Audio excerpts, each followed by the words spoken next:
Chers amis, chers auditeurs, bonjour. Monique Nakache à l'antenne pour Paris Culture et Spectacle. Aujourd'hui, nous avons le grand plaisir de recevoir via Skype François Racheline pour un très beau livre, LR, donc Lucien Racheline, Les silences d'un résistant, qui est apparu chez Albin Michel. Alors, nous allons tout de suite dire d'abord bonjour à François Racheline. Bonjour. François, j'ai été vraiment très touchée par vos écrits, car c'est un très beau témoignage sur l'action de la résistance déjà dans les années 40, mais c'est aussi une ode à l'amour et la recherche de ce père que vous avez beaucoup aimé, que vous aimez toujours beaucoup. Je parlerai même parfois au présent.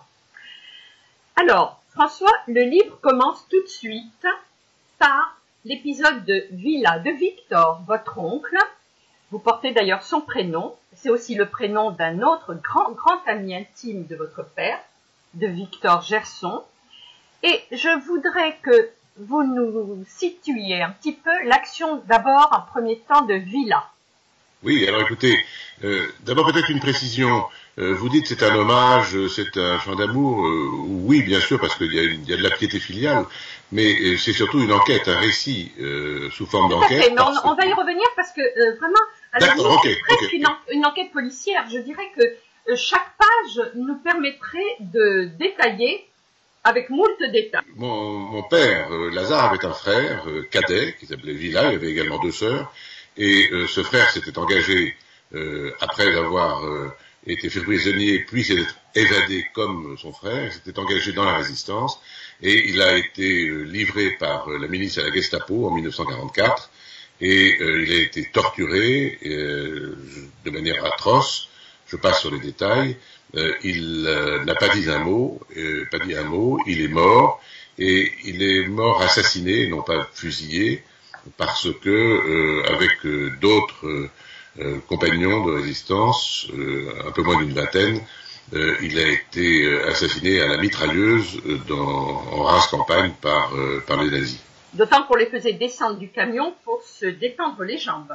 Oui, enfin ça c'est ce qu'on leur avait dit. Vous savez, c'est comme dans un film. Vous imaginez un cliquetis d'armes, une mitrailleuse qui est installée en contrebas. On fait descendre les hommes d'un camion bâché et à mesure qu'ils descendent, on les abat. Et mon oncle, donc le frère de mon père, est descendu en dernier puisque un homme avait assisté à cette scène, bien que les nazis aient pris toutes leurs précautions pour éliminer tout témoin.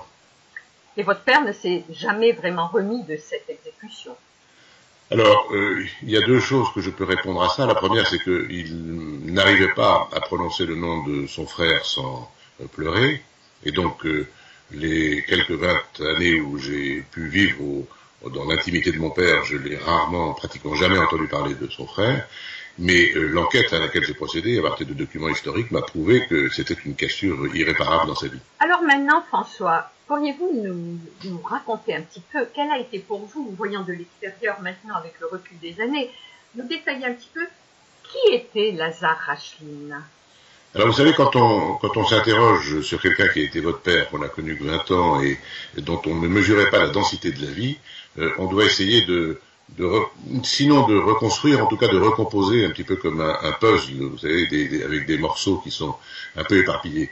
Donc c'est un homme qui vient à quelques mois, en 1906, il arrive dans les bras de sa mère à Paris. En 1927, il crée avec Bernard Lecache et Simon Gondambert d'ailleurs la Ligue internationale contre le racisme et l'antisémitisme. En tout cas, elle s'appellera la LICRA ultérieurement, mais dès le départ, la lutte contre le racisme et l'antisémitisme est inscrite au cœur même de la Ligue. Entre 1927 et 1939, il livre le combat contre la montée du fascisme et bien entendu contre la montée de l'hitlérisme et l'arrivée d'Hitler au pouvoir. Il le fait à la fois par des discours, par des coups de main dans la rue et aussi en donnant de l'argent. C'est un chef d'entreprise qui a repris avec son frère la petite fabrique créée par son père. Il n'est toujours pas naturalisé français, contrairement au reste de sa famille, notamment ses sœurs et son frère qui sont nés en France. Il est naturalisé en 1938. En 1939, il a 3 enfants en bas âge, les 3 frères, dont 2 survivent aujourd'hui. et il est mobilisé avec une affectation spéciale, c'est-à-dire qu'il peut, en gros, après des classes, il peut rester en France, voire même rester chez lui. Il ne veut en aucune manière il insiste pour être envoyé sur le front, il est envoyé, il s'y comporte bravement puisqu'il est décoré de la Croix de guerre avec palme, il est fait prisonnier en 1940, il est envoyé en Allemagne au Stalag 4B, donc il s'évade en mars 1941, et entre 1941 et mars 42, il faut presque un an, et ça il m'avait raconté, il m'avait fait part de cette difficulté, on n'entrait pas dans la résistance en allant frapper à une porte où il y avait écrit « Résistance, entrez ici ». C'était extraordinairement compliqué, d'autant que Vichy le dénaturalise, donc c'est un homme qui devient apatride à partir de 1942. Les Juifs, on l'a oublié, ne pouvaient pas utiliser l'argent dont ils disposaient sur leur compte. Bref, c'est un homme qui à la fois a une charge de famille, c'est un chef d'entreprise dont l'entreprise est arianisée, c'est un homme qui est apatride, et c'est un homme qui ne veut qu'une seule chose, c'est poursuivre le combat. Donc à partir de 1942, il rentre en contact avec les services britanniques, un petit peu par hasard, et puis ensuite il devient agent du SOI, du Special Operations Executive créé par Churchill, puis des services français, puis il rencontre De Gaulle, mais j'imagine qu'on va en reparler. Absolument. Donc, chers auditeurs, vous aurez bien compris, François Rachkin a vraiment institué une enquête policière pour remonter un petit peu dans toutes ces filières. C'est d'une richesse, vous en apprendrez énormément. Alors, François, dès le 2e chapitre, j'insiste beaucoup, c'est pour ça que je parlais de l'amour du père, c'est très émouvant quand vous dites que votre père, pour la première et dernière fois, prononce la phrase « je t'aime ». Oui. Alors, à la fin de sa vie, mon père a reçu ses enfants les uns après les autres et singulièrement, c'est-à-dire en tête à tête. Il a demandé à chacun, enfin il a dit à chacun quelque chose, un peu comme Jacob l'a fait avec ses fils. Et à moi, il m'a simplement dit montre-moi tes yeux. Donc ce que j'ai fait, et c'était un peu intense parce qu'il était alité, il était très malade, il allait bientôt mourir. Et il m'a simplement dit je t'aime. Je sais ce qu'il a dit à mes autres frères. Je ne le dis pas dans le livre et je pense qu'il est inutile de le dire, mais à moi il m'a dit je t'aime. Alors maintenant François, je souhaiterais que l'on parle d'un grand ami de votre père qui vous a permis un petit peu de remonter cette filière, de mieux connaître votre père. Je parle de Victor Gerson. Alors Victor Gerson, c'est un des agents britanniques les plus étonnants qui soient, d'une extraordinaire discrétion, d'un aplomb absolument incroyable, qui adorait la France, qui vivait en France 10 ans avant le déclenchement de la guerre, et qui est entré en contact donc avec mon père par l'intermédiaire d'un avocat qui s'appelait Goyot-Brissonnière, Armand Goyot-Brissonnière, dans le sud de la France, au moment où évidemment la zone du sud était encore libre. Et Victor Gerson était l'organisateur, le créateur, l'organisateur du plus important réseau d'évasion ou d'exfiltration d'agents, d'aviateurs abattus, d'agents britanniques, d'opérateurs sur le sol français du SOI. Et il cherchait un lieutenant. Donc il a trouvé que mon père faisait l'affaire. Et très vite, Victor Gerson a continué ses activités. Mon père a pris le relais, il est devenu le chef de ce réseau. Et il a, grâce à Victor Gerson, il a pu entrer en contact avec ce qui lui était, si vous voulez, ce qu'il recherchait depuis son évasion d'Allemagne, c'est-à-dire le combat contre les nazis. Alors, vous avez remonté un petit peu vous avez retrouvé toutes ces informations, d'une part grâce à Victor et d'autres intervenants, mais également grâce à 2 témoignages officiels de votre père, l'un en français aux Archives nationales, l'autre en anglais au National Archive Kew Gardens, près de Londres, mais vous n'y avez eu accès que 50 ans et 59 ans après. Oui, alors c'est tout à fait, vous savez, la vie est tout à fait extraordinaire, parce que je me souviens très bien, quand j'étais tout petit, je devais avoir 5-6 ans, d'une dame qui venait interroger mon père chez nous, chez mes parents, au tout début des années 50, vers 53, 54. Alors évidemment, je me souviens pas de ce qu'il disait, je comprenais pas ce qui se passait, mais enfin je le voyais, cette dame avait un gros appareil, c'était un microphone, elle enregistrait. Et puis, 50 ans plus tard, j'ai découvert que c'était tout simplement le comité d'histoire officiel, l'histoire de la résistance, enfin de l'occupation et de la libération de la France, et qu'il y avait un peu plus de 100 pages de témoignages qui étaient recueillis aux archives nationales, avec lesquels, bien entendu, j'étais en contact avec Patricia Gillet, la directrice des archives de la guerre. Et puis ensuite, je me suis aperçu qu'il devait y avoir aussi quelque chose en Grande-Bretagne, puisqu'il avait été un des agents anglais au départ. Et donc j'ai récupéré aussi les archives. Et puis j'ai eu la chance, si j'ose dire, d'être le dépositaire de la famille de toutes les archives familiales. Et ma mère et mon père avaient à peu près tout conservé. Ce qui fait que j'ai voulu faire un livre, vous le disiez tout à l'heure, qui est un livre, une enquête, je ne sais pas si c'est une enquête policière, mais presque, c'est un récit en tout cas qui permet d'essayer de comprendre qui était cet homme, de reconstituer un peu sa vie, mais je n'ai pas voulu en faire un livre avec des références à chaque page, donc j'ai créé un site internet qui s'appelle lr-lelivre.com, et sur ce site, on trouve la totalité des documents qui non seulement, bien sûr, attestent mes dires dans le livre, mais qui permettent de reconstituer la vie d'un homme. J'invite les auditeurs à aller rejoindre ce site, car on y apprend beaucoup de choses. Alors, François, par votre père et son souvenir, vous avez côtoyé de grands hommes, dont Joseph Kessel. Je ne voudrais pas tous les nommer, mais c'est impressionnant. Et oui, Joseph alors, Kessel, que vous avez retrouvé aux obsèques de votre père, et qui était un vieil homme, ainsi qu'un envoyé de la couronne britannique.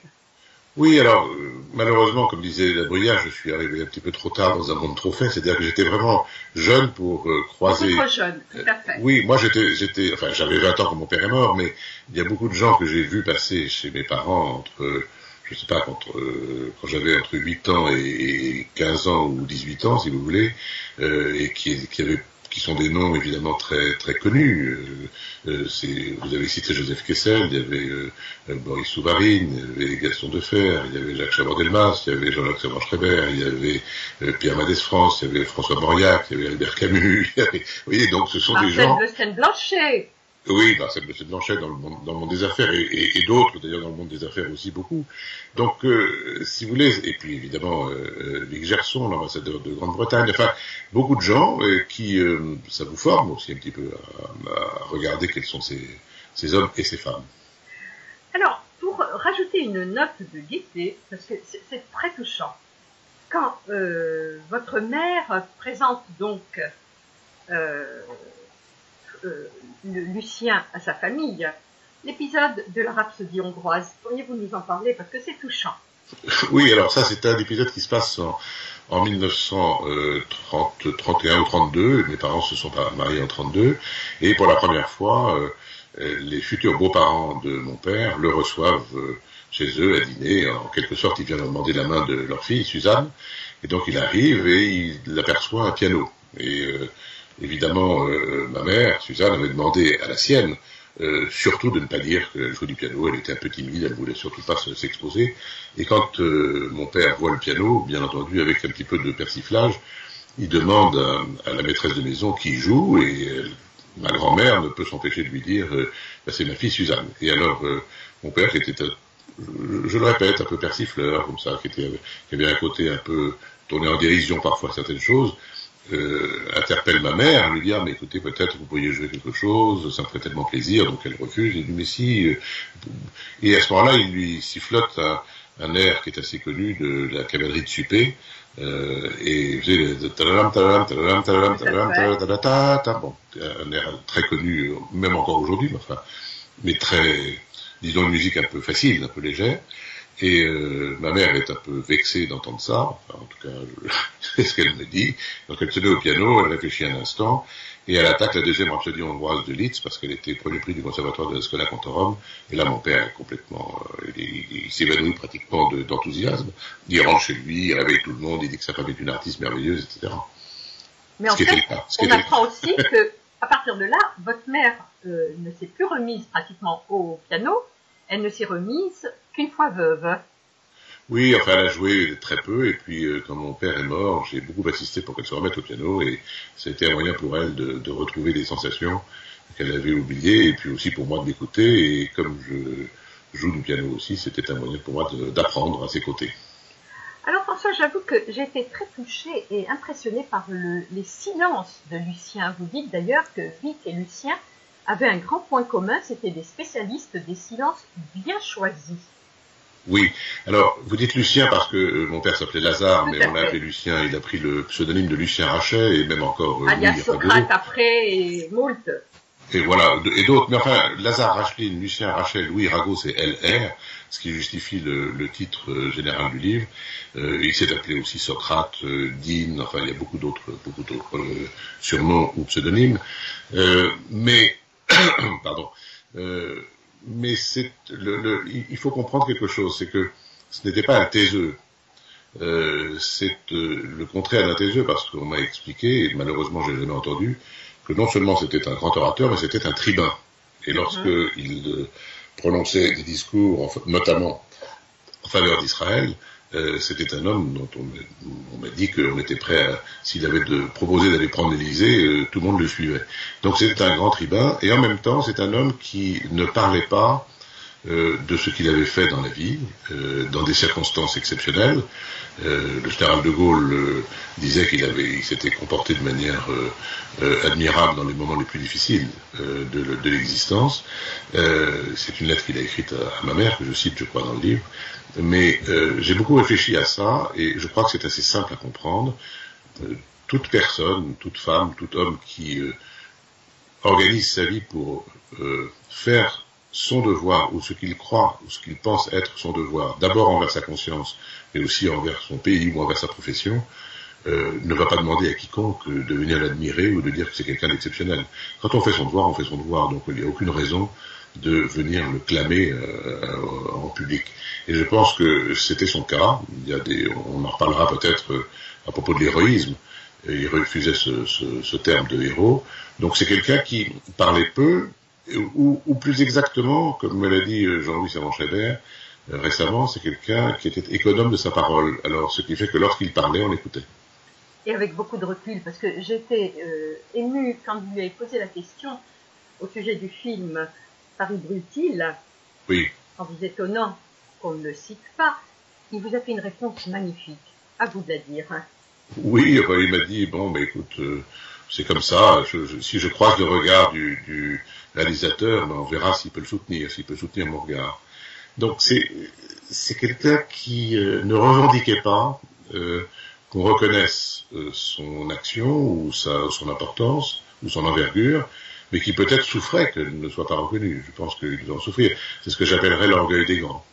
Tout à fait. Pourriez-vous maintenant nous parler de son héroïsme, justement, dans le détail ? Vous savez, dans le détail, il y a beaucoup d'actions dont je fais état dans le livre parce que je les ai découvertes. Je ne mesurais pas du tout la densité de sa vie et il a fallu que j'explore des documents pour le découvrir. Donc ça, je les ai vus, j'en détaille quelques-unes. Par exemple, Mossack. Pardon ? Mossack. Oui, Mossack. Alors Mossack, ce sont les Anglais. Il y avait six agents anglais qui étaient enfermés à Mossack. Emprisonnés à Mossack. Le premier travail que les services secrets britanniques ont demandé à mon père d'effectuer était de les faire évader. Il a découvert qu'un de ses amis y était enfermé, Pierre Bloch, le député socialiste, qu'il y avait d'autres Français avec lui. Enfin bref, il a fallu faire évader 10 ou 11 personnes, parce qu'il y avait un gardien qu'il a fallu faire évader aussi. Et il a organisé minutieusement de A à Z l'ensemble de l'opération, ce qui fait d'ailleurs que les services britanniques ont été très, très laudatifs à son égard après ça. Et ça a été d'ailleurs pour lui le moyen de devenir un agent britannique très, très important. Mais bon, il y a l'évasion de Mossack, il y a sa propre évasion, bien entendu, du camp du Salah Kabé. Il y a beaucoup d'autres actions qu'il a conduites, soit des sabotages, mais on le connaît peu, parce que ça, c'est resté très, très secret, des exfiltrations d'agents, un très grand nombre, plus d'une dizaine ou une vingtaine par mois, c'est ce qui est considérable, dans le cadre du réseau VIC, qui travaillait pour le SOI. Donc oui, beaucoup de choses comme ça, mais aussi plus tard, en 1944, il est envoyé en France pour une mission dont on va probablement parler, qui s'appelle la mission Clé, qui est une mission extrêmement dangereuse. Il est plusieurs fois arrêté, les FFI ou les nazis veulent l'exécuter, enfin bref, beaucoup d'actions de ce type, et il refusait le titre de héros. Alors, est-ce que vous voulez que je dise pourquoi? Allez-y, bien sûr. Parce que dans les pérégrinations en 1943, il se retrouve sur le quai de la gare à Lyon en juin, et il croise un garçon dont on connaîtra le nom ultérieurement, qui s'appelle René Hardy, lequel, comme vous le savez, a été accusé d'avoir trahi et d'être la cause de la mort de Jean Moulin et du général de Lestrin, c'est-à-dire de la décapitation de la tête de la résistance française mise en place par De Gaulle, et de l'unification de la résistance, notamment par Moulin. La plupart des camarades de mon père, que ce soit Freinet, que ce soit Guylaine Benouville, ou même encore Albert Camus et d'autres, ont pensé longtemps que René Hardy était innocent et qu'il n'y avait aucune raison de l'accuser de traîtrise. Mon père était convaincu du contraire, tout simplement parce que, je raconte les circonstances, ça serait peut-être un peu long là maintenant, mais parce qu'il a eu la preuve que Hardy ne s'était pas arraché des griffes des Allemands, mais qu'il était resté dans la prison de la Gestapo, et que Barbie l'avait à sa main, et qu'il avait probablement parlé. Il a eu cette preuve-là, il en a fait état, il voulait en faire état au premier procès Hardy en 1947, qui s'est conclu par un non-lieu, et finalement le tribunal ne l'a pas entendu, et il a fait état de sa position au deuxième procès Hardy, quand on a convaincu Hardy de mensonge, en 1950, c'était un tribunal militaire, et Maurice Garçon, l'avocat qui défendait Hardy, à un moment donné, s'est un peu emporté en disant qu'il aimerait bien, même si Hardy était accusé, était au banc des accusés, qu'il aimerait bien qu'on se souvienne qu'il avait été un héros de la résistance. Et mon père a demandé au président, Léon Meiss à l'époque, de faire une intervention sur ce point, et d'ailleurs beaucoup de gens ont repris cette intervention, et mon père a tout simplement dit que lui-même, comme ses camarades de la résistance, n'estimaient pas du tout qu'ils étaient des héros, ils estimaient qu'ils avaient fait leur devoir, comme je le disais tout à l'heure, et il a précisé qu'on n'est pas un héros tant qu'on n'a pas été arrêté, tant qu'on n'a pas été torturé, et tant qu'on n'a pas été tué sans rien dire, ce qui était le cas de son frère, comme on l'évoquait tout à l'heure. Et donc pour lui, des héros, on peut en citer, il y a Pierre Brossolette, il y a Fraisse Camaroni, il y a Jacques Bingen, par exemple, il y en a d'autres, mais lui estimait qu'il n'était pas un héros. Donc si on me demande si mon père est un héros, je réponds non, je dis c'est une grande figure de la résistance. Oui, alors, donc, vous aurez bien compris, chers auditeurs, qu'on pourrait passer des heures avec François Racheline, car c'est passionnant de découvrir tout ceci, d'autant qu'on sait que ce n'est pas d'un personnage inconnu dont il parle, mais de son propre père.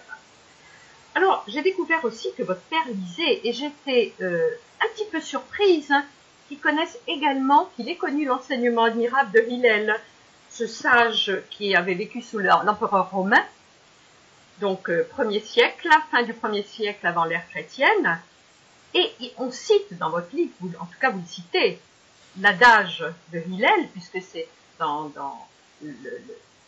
carrément dans la pensée juive, on confronte Hillel et Shammai, et Hillel qui dit « Si je ne suis pas pour moi, qui le sera? Si je suis seulement pour moi, que suis-je? Et si pas maintenant, quand ?»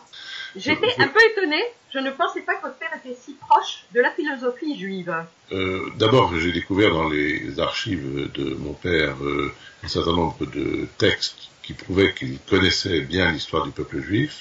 J'ai découvert dans les archives de mon père qu'il avait prononcé des conférences sur le peuple juif, donc il avait travaillé sur l'histoire du peuple juif, qu'il avait prononcé des conférences sur Flavius Joseph, sur la vie d'Hérode, donc et évidemment j'allais régulièrement à Yom Kippour avec lui, il n'y avait pas que Kippour, enfin ça faisait partie d'un rite absolument évident. Et c'était un homme qui, je crois, je ne pense pas qu'il ait été croyant, mais il était fervent, il était très traditionnaliste. Donc, je crois que dans le livre, je dis que j'écris que, je ne sais pas si mon père a travaillé le judaïsme, mais je suis certain que le judaïsme travaillait dans mon père. C'est très beau. Très très beau. Et alors maintenant, je souhaiterais que l'on parle un petit peu des derniers jours de Lazare, parce que c'est très très touchant quand vous rappelez ce dernier jour, ce dernier moment où il vous a tous réunis, main dans la main, sa main dans celle de votre mère, dont on parle peu mais qui est toujours très présente. Oui, alors, peut-être, si vous me permettez, ma mère est très présente dans le livre, mais elle est présente comme elle était présente dans la vie telle que je l'ai perçue, c'est-à-dire discrète. Elle ne se mettait pas en avant, elle était là pour garantir en quelque sorte la vie de son mari. C'était un couple un peu fusionnel, comme ça pouvait être le cas, disons, des générations passées. C'est moins le cas aujourd'hui. Et donc elle est présente absente, elle est omniprésente et pas toujours très visible, si vous voulez, pour exprimer les choses de manière peut-être un peu complexe. En tout cas telle que je les ai perçues. Maintenant, peut-être avant de dire ou d'évoquer les derniers jours, il faut peut-être préciser, pour les auditeurs, j'imagine que ça peut être intéressant, que la vie de mon père s'est pas arrêtée en 1945. Il a renoncé à tout un ensemble d'activités après avoir été délégué du gouvernement provisoire de la République par le général de Gaulle, après avoir accompli la mission clé. Et, il a repris la direction de ses affaires tout simplement parce que son frère, avec qui il le faisait avant la guerre, était mort.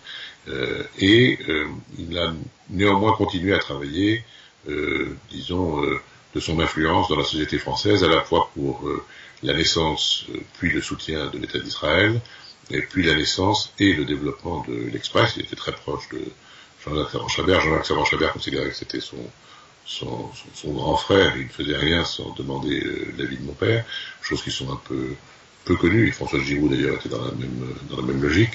Et puis en 1968, donc ses forces ont décliné il s'est alité, il est mort d'un cancer. J'ai pas simplement rappeler que Lazare Rachline avait une grande notion d'espoir, parce qu'il dit carrément, d'abord il connaissait le yiddish, il a aidé d'ailleurs dans certains épisodes. Il parlait yiddish, bien sûr. Mais je ne reprendrai pas ces différents épisodes, parce que je pense c'est un livre qu'il faut absolument lire, parce que vous découvrirez moult détails, et ici il dit l'espoir avec un grand E et la confiance avec un grand C doivent être plus que jamais au fond de notre pensée, comme au fond de notre cœur.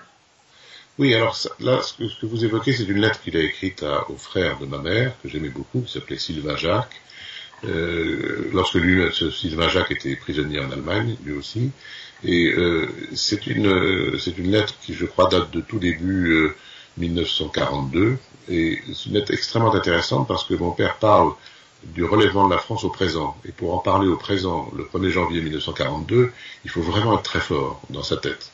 De même, puisque vous évoquez cette vision, le 7 juin 1940, c'est-à-dire quand même 11 jours avant l'appel du général de Gaulle, mon père écrit à l'un de ses collaborateurs qui est resté à Paris, tandis que mon père lui était à Orléans en garnison, mobilisé, et il lui écrit une lettre avec un certain nombre de détails qui sont aujourd'hui un peu anecdotiques, mais à la fin de la lettre, reproduite bien sûr sur le site, il lui dit il faut garder l'espoir parce que la Russie et l'Allemagne vont se combattre l'une l'autre alors qu'il y avait le pacte germano-soviétique à l'époque et on pensait que ça durerait 1000 ans.